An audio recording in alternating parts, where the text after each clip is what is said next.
Eto, makinig mga Filipino senior citizens, pinakabago sa National Commission of Senior Citizens or NCSC, alamin natin. Makakatulong nga ba ito para sa pagpapatupad at pamamahagi ng benepisyo at serbisyo para sa ating mga nakakatanda? Yan ang ating aalamin. Hello mga vlogs! Welcome dito sa aking YouTube channel. Magandang araw po sa inyong lahat at welcome din po sa ating mga Facebook page viewers. Saan mo kayong dapat sa mundo? Kumusta mga ka-vlogs? Well anyway, ito po ay kakapasok lang na anunsyo. Posted po sa Facebook page ng National Commission of Senior Citizens or NCSC. Alam nyo ba merong pinakabago sa kanila? Well, ito po ang pinakabago na NCSC Commissioner na siyang uupo at mangangasiwa at pagbabalangkas ng pulisiya sa NCSC para sa mga nakakatanda. Well, nitong pong nagdaang Huwebes, May 14, 2026, ay formal nang nanumpa bilang bagong NCSC Commissioner si Maria Dolores M. Rigunan. Well, siya po ang ating bagong NCSC Commissioner, kung saan pinangunahan nga po ang kanyang panunumpa ni NCSC Chairman na si Attorney Merceditas Gutierrez. At ito nga po ay sinaksihan at dinaluhan ng Acting Executive Director na si Miss Ana Marie Calapit, kasama ang Head Executive Assistant na si Attorney Jasper Allen B.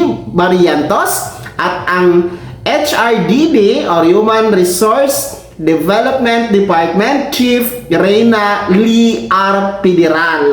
Well, ito pong bago nating commissioner ay galing po ito sa serbisyo publiko, kung saan nga po ang kanya pong karanasan bilang public servant din ay inaasahang magdudulot at magkukontribute ng pagbabago at pagkakaroon po ng mga bagong polisiya, no?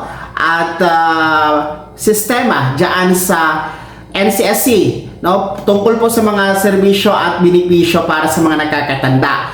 Para po sa kaalaman ng lahat, ang trabaho kasi ng isang NCSC commissioner, sila po yung nagbabalangkas ng polisiya, no? Mga guidelines para sa maayos at tama na pagpapatupad ng mga serbisyo at benepisyo sa lahat ng mga senior citizen. Kumbaga, sila po yung nagbibigay o nagdadala ng sa tamang direksyon, no? Natatahakin ng NCSC, no? Yan yung trabaho ng mga commissioner. Actually, hindi lamang siya ang NCSC commissioner, no? I think nasa 4 or 5 ang commissioner ng NCSC o mahigit pa, no? Sila talaga yung magdidesisyon, no? Sila po yung mag-a-approve sa tatahakin na polisiya at regulation sa lahat ng mga ipapatupad na benepisyo at serbisyo, programa para sa mga nakakatanda. So, sana, no? Sana malaking tulong itong kanyang pagtalaga, no? Bilang bagong commissioner at sana hindi masayang, no? Of course, sana hindi masayang ang ipapasahod ng taong bayan, no, para sa ating mga opisyal ng gobyerno, kabilang ang NCSC, na sagawa nila ng tama at maayos ang kanilang trabaho at maipadama talaga, maipatupad ng tama at walang korupsyon ang lahat ng mga dapat na benepisyo para sa mga nakakatanda. So again, dito sa ating YouTube channel, atin pong wini-welcome at congratulations sa ating bagong NCSC Chairperson na si Maria Dolores M. Rigunan. Kaya naman mga senior citizens, ano po yung komento at reaction sa balitang ito? Ibahagi niyo po sa comment section na nasa baba. Pakilakip ng buong pangalan at kung taga saan kayo. Maraming salamat sa panonood.